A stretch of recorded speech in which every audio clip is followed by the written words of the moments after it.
Have you ever wondered why you feel like a stranger in the very era you're helping to run? If you were born between 1976 and 1985, you aren't quite a cynical Gen Xer, nor are you a wide-eyed millennial. You are a Xennial. And truth be told, your brain is like a floppy disk that's been overwritten by an SSD. It carries contradictions that no other generation could ever truly understand. We are a strange micro-generation, refugees of time, possessing a psychological structure that has both the raw grit of the analog and the sleek polish of the digital. Think back to how you used to meet up with friends on a Saturday. There was no group chat. There was no dropping a pin or sharing your live location. You made a plan. You agreed on a time. And then you just showed up. If you were late, you were late. If they weren't there, you waited.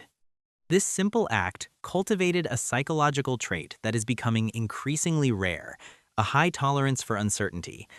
As Xennials, our early developmental years forced us to build internal systems for patience and problem-solving without a search engine in our pockets.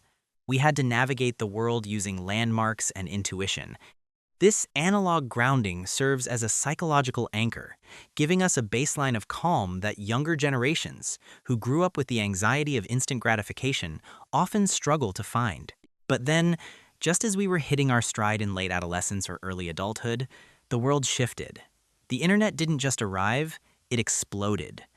We were the beta testers for the digital age. We were the ones coding our own MySpace pages with messy HTML and waiting 40 minutes to download a single song on Napster. Psychologically, this makes us incredibly adaptive. Because we remember the before times, we don't view technology as an immutable law of nature. We view it as a tool. We have a digital bilingualism that allows us to understand the deep, intuitive logic of a software interface, while still remembering how to fix a leaky faucet or navigate a city with a paper map. We are the translators between the grumpy Gen X boss who can't figure out the cloud and the Gen Z intern who doesn't understand why anyone would ever need to print a document. However, this dual identity comes with a unique kind of cognitive load. There is a specific flavor of Xennial burnout that stems from being the last generation to remember the Great Quiet. We remember what it was like to go for a walk and be completely, utterly alone with our thoughts. We remember the freedom of making mistakes that weren't recorded on a smartphone and uploaded to the permanent record of the internet. Because we know what we've lost, we often feel a sharper sense of grief over the death of privacy than those who never had it. We find ourselves caught in a constant psychological tug-of-war. We love the convenience of the digital world, but we crave the silence of the analog one.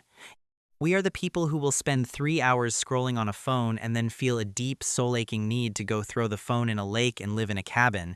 This tension manifests in our social psychology as well. We are often described as having healthy skepticism.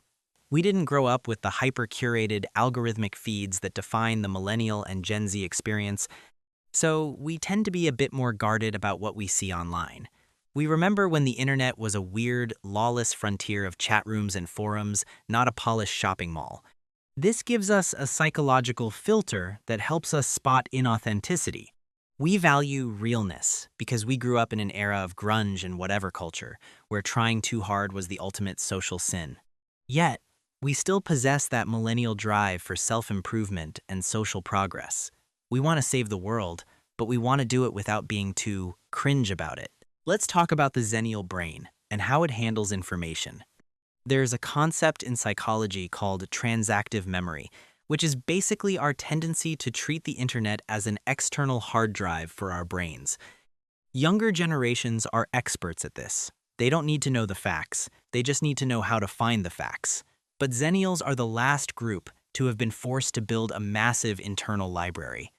We spent hours in libraries flipping through card catalogs, physically memorizing phone numbers, and learning how to synthesize information from multiple physical sources. This means our brains are often wired for deeper linear focus than those who grew up with the fragmented, hyperlinked nature of the modern web. We can still lose ourselves in a 400-page book because our neural pathways were formed before the infinite scroll began re-engineering human attention spans. This gives us a hidden superpower. the ability to bridge the gap between deep work and rapid multitasking. We can sit down and grind through a complex project with the grit of a Gen Xer, but we can also pivot and adapt to new software or social trends with the agility of a millennial. We are the Goldilocks generation, not too old to learn, not too young to remember how things actually work. We are the ones who understand that social media isn't actually social in the traditional sense. Because we remember when being social meant sitting on a porch for 4 hours doing absolutely nothing but talking. Of course, being a bridge also means you get walked on from both sides. Xennials often feel a sense of generational homelessness. When we're with Gen X, we feel a bit too earnest, a bit too tech-savvy, and perhaps a bit too sensitive. When we're with millennials, we feel like the old ones who remember the Cold War and a world without cell phones. This can lead to a psychological sense of isolation, as if we're observers of a culture we helped build but don't quite fit into. We are the forgotten middle children of the 20th century. But there is a profound strength in that observation. Because we aren't fully anchored to one side, we have a clearer view of the whole landscape. We see the flaws in the hustle culture of the 90s and the comparison trap of the 2020s. If you find yourself feeling a strange nostalgia for things that seem mundane, the smell of a video rental store, the sound of a cassette tape being rewound with a pencil, the feeling of getting a busy signal when you called your crush, know that it isn't just getting old. It's your brain acknowledging a fundamental shift in the human experience that you lived through in real time. You are a witness to the greatest technological transition in history. You are a psychological hybrid, a unique experiment in human consciousness. Your ability to balance the tangible with the virtual is exactly what the world needs right now. In a society that is increasingly polarized and digitized, the Xennial perspective is the grounding wire. We are the ones who can remind the world that it's okay to turn off the notifications. We are the ones who can show others that a connection isn't something you find on Wi-Fi, but something you build through presence and patience. Your analog heart is your compass, and your digital brain is your map.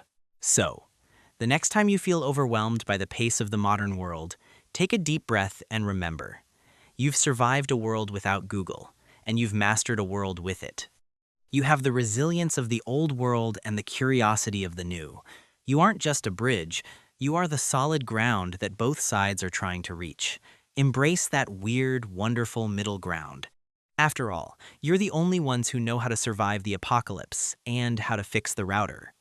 If this trip down memory lane sparked a specific memory for you, maybe a gadget you haven't thought of in 20 years or a feeling you couldn't quite name until now, I'd love to hear about it in the comments. We're a small tribe, and sharing these glitch in the matrix moments is how we keep that bridge standing. Would you like me to dive deeper into how our specific childhood stressors shaped our parenting styles or our approach to career burnout next?